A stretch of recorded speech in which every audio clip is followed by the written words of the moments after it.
সুন্দর স্নিগ্ধ শীতল রোদ ঝলমলে একটা সকালে আমার সমস্ত প্রিয় বন্ধুদের জানাচ্ছি সুপ্রভাত।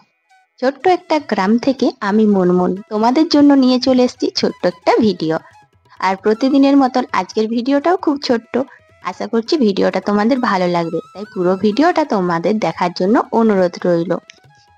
দুমুঠো ভাত জোটে না, অথচ লাক্সারি ব্যাপার দেখিয়ে ভিআইপি খাবার দাবারের রান্না বান্না, কিসের জন্য এত আয়োজন, সবটাই তোমাদের সঙ্গে শেয়ার করতে চাইছি, তাই আজকের ভিডিওটা। তো প্রিয় বন্ধুরা, তোমরা যে বা যারা যেখান থেকে ভিডিওটা দেখছো নিশ্চয়ই ভালো আছো, আর আমিও ভালো আছি। আশা করছি ভালো আছো, আগামী দিনেও ভালো থেকো। আর ভিডিও শুরু করার আগেই বড়দের জানাই প্রণাম, ছোটদের জন্য রইল অনেক ভালোবাসা। আমি একটা ছোট্ট গ্রাম থেকে তোমাদের জন্য প্রতিনিয়ত ভিডিও নিয়ে আসি। আর জানো তো, হয়তো অন্যদের মতো ভালো করে পারি না, তবুও চেষ্টা করি। আর আমাদের মতন মধ্যবিত্ত বাড়িতে জানো, সব সময় খাওয়া দাওয়ার ব্যাপার বলো বা জিনিসপত্র বা কাজকর্ম, খুব একটা বিলাসিতাপূর্ণ ভিআইপি ব্যাপার এগুলো হয় না, কিন্তু আজ হচ্ছে। তো যাই হোক, ভিডিওটা দেখো, তোমাদের ভালো লাগবে। রোদ ঝলমলে আকাশ দেখে কিছু জামা কাপড় ভিজিয়ে নিয়েছিলাম। আর তারপরেই দেখো, এই যে রুমে চলে এসেছি জামা কাপড়গুলো গুছিয়ে বিছানাটা তুলতে। আবার দেখো, পালঙ্কর ডান্ডাতেও কিন্তু অনেক জামা কাপড় রয়েছে। তো জানো তো, মানে কি হয় বলো না, যখন সকালে বিছানা গুছোই তখন দেখি এদিক ওদিক সমস্ত জামা কাপড় থাকে। মানে রাত্রিবেলায় আমি চারিদিকে যত জামা কাপড় থাকে পালঙ্কর ডান্ডাতে রেডি করে রাখি, যে পরের দিন সকালে যখন বিছানা তুলবো তখন সব গুছিয়ে নেব। আর কি হয় বলতো, সমস্ত জামা কাপড় ছোট বাচ্চাদের ক্ষেত্রে না এদিক ওদিক ছড়ানো ছিটানো থাকে, এই বিছানাতে সেই বিছানাতে, আলনাতে বা পালঙ্কর ডান্ডাতে, দড়িতে। তো এরকম ব্যাপার হয়ে থাকে। আর এদিকে দেখো, ছাতাটাও কিন্তু বিছানার সাইডে ছিল, যদিও শুকনো। আর ছাতাটা এখন ব্যবহারের দরকার নেই বলে ছাতাটা ভালো করে গুছিয়ে নিলাম। আমাদের মতন সংসারে যেন প্রত্যেকটা জিনিসে ভীষণ যত্ন করে রাখতে হয়। আর এতটাই আমি যত্ন করে রাখার চেষ্টা করি যে একটা জিনিস, মানে কেউ হয়তো শুনেই অবাক হয়ে যায় যে এটা এতদিন স্থায়িত্ব পেয়েছে। তো এরকম ভাবে আমি প্রত্যেকটা জিনিস গুছিয়ে রাখি। এখন এই যে এদিকের বড় জানালাটা খুলে দিলাম। সকালবেলায় একটা প্রাকৃতিক হাওয়া বাড়ির মধ্যে না এলে না, একদম ভেতর, মানে বাড়ির ভেতরটা না ভ্যাপসানি হয়ে থাকে। তো তারপরেই দেখো, এই যে কিছু সবজি কাটতে চলে এসেছি। ওই যে প্রথমেই বললাম যে আমাদের দুমুঠো ভাত জোটে না, অথচ আজকে লাক্সারি ব্যাপার দেখিয়ে ভিআইপির মতন বিভিন্ন রান্না বান্না করা হবে। আর শুধু যে একরকম রান্না করা হবে বা দুরকম তা না, আজ কিন্তু অনেক রকম রান্না করা হবে। তো কি কি কেটেছি দেখো। কেটেছি একটা সমস্ত সবজি দিয়ে চচ্চড়ি, কুমড়ো শাকের ভাজা, কুমড়ো ডাঁটার তরকারি, আলু পোস্ত। আর সঙ্গে কিন্তু আবারও একটা খুব সুন্দর ভালো গুরুত্বপূর্ণ জিনিস রয়েছে, এটা এখনকার দিনে বর্ষাকালে সবার খুব প্রিয় আর সবারই খুব লোভনীয়। মানে প্রায় ৯৯% মানুষ এটাকে পছন্দ করে। এটা হচ্ছে ইলিশ মাছ। তো আবার আয়োজন রয়েছে, সঙ্গে রয়েছে পাঁপড়, মিষ্টি, বিভিন্ন রকম। আজ হঠাৎ এরকম আয়োজন কেন করছি সেটা তোমাদেরকে বলে দিচ্ছি, আর একটু অপেক্ষা করো। তো ঝাঁট দিয়ে না সমস্ত সবজিগুলো তুলেছিলাম, তার জন্য দেখো একটু ঝাঁটাটা ভিজে গিয়েছে। আর ঝাঁটাটা ভিজে যাওয়া মানেই ঝাঁটাটা কিন্তু তাড়াতাড়ি নষ্ট হবে, তাই যখনই ঝাঁটা কোনো কারণে ভিজে যায় আমি রোদে দিয়ে দিই।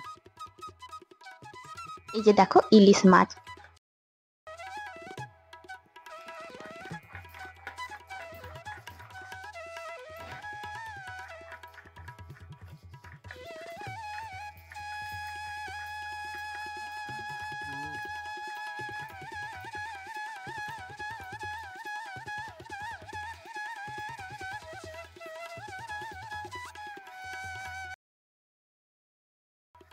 ইলিশ মাছ বর্ষাকালে খুব বেশি পরিমাণেই পাওয়া যায়, আর এই সময় দামটা কম থাকে। তবে জানো তো, এই বছর দাম ঠিক কম হয়নি।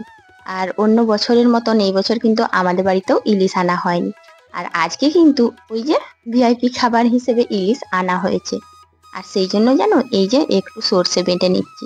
তোমরা তো যারা ইলিশ বানাও তারা তো জানোই যে ইলিশটা বেশিরভাগ ভালো লাগে সর্ষে দিয়ে করতে।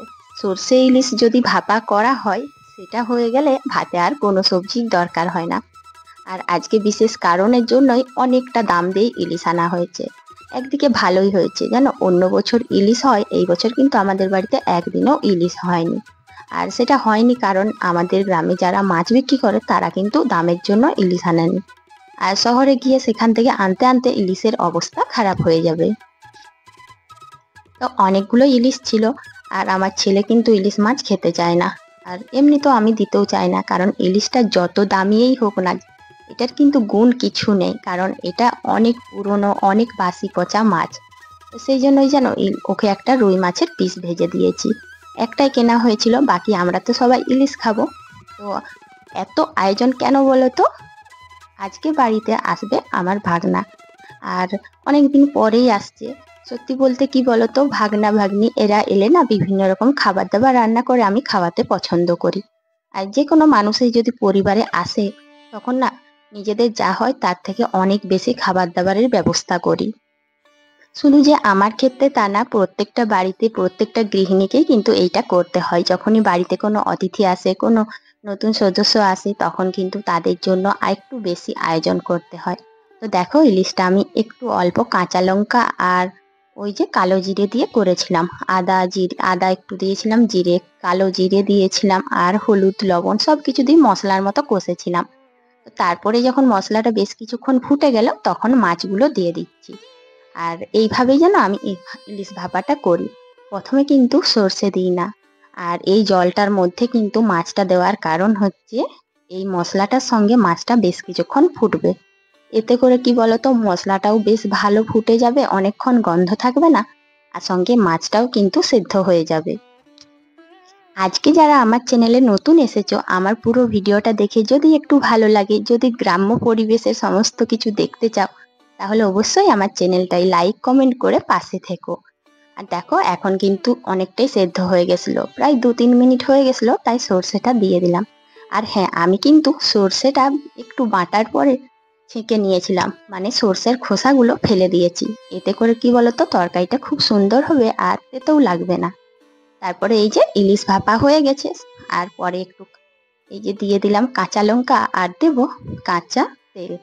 যে কোনো তরকারিতে যেগুলো সর্ষের হবে, যে কোনো মাছের তরকারিতে শেষে কিন্তু একটু কাঁচা তেল দিতে হয়।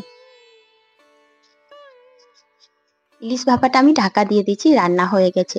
আর বাকি রান্নাগুলো কিন্তু করে নিয়েছি, কয়েকটা ভাজাভাজিও করেছি, কোনো কিছুই তোমাদের সাথে শেয়ার করতে পারিনি, কারণ অনেক ব্যস্ততার মধ্যেই ছিলাম। তারপরে এই যে দেখো, টেবিলটা ভালো করে পরিষ্কার করে নিচ্ছি। কেন বলো তো, টেবিলটাতে আজ আর কোনো খাবার রাখছি না, যেহেতু মাছ হয়েছে তাই গ্যাসের টেবিলেই সব রাখছি। খাওয়া দাওয়ার পরে যখন পরিষ্কার করব, তখন গ্যাসের টেবিলও পরিষ্কার করে নেব। তো প্রিয় বন্ধুরা, আজকের এই ছোট্ট ব্লগটা তোমাদের কেমন লাগলো অবশ্যই কিন্তু কমেন্ট করে জানাবে। আমি কিন্তু ভীষণ স্পিডে কথা বলি, আর এটা আমার ছোটোর থেকে অভ্যাস। যদি আমার ভিডিওতে তোমাদের মনে হয় খুব স্পিডে বলছি, অসুবিধা হচ্ছে শুনতে, অবশ্যই কিন্তু জানিও। আর অনেক দিদিভাই আছে আমাকে কিন্তু সব কিছু জানাই, সব কিছু বলে ভিডিও সম্বন্ধে, তবেই কিন্তু আমি জানতে পারি কি ভুল হচ্ছে কি ঠিক হচ্ছে। তোমরা সবাই আমার পাশে আছো, তার জন্য অনেক অনেক ধন্যবাদ গো। আর দেখো, এখন কিন্তু একটু জল ধরে নিচ্ছি, বাসন মাজা হয়ে গিয়েছে কিন্তু জল শেষ। তাই ভাবলাম যে বিকেলের আগে কাজটা গুছিয়ে নিই। আসলে কি বলো না, কাজ গুছিয়ে রাখলে নিজেরই অনেক সুবিধা হয়। আর অন্য সময় হয়তো অন্য কাজ একটা পড়ে যাবে, তখন জল ধরতে পারবো না।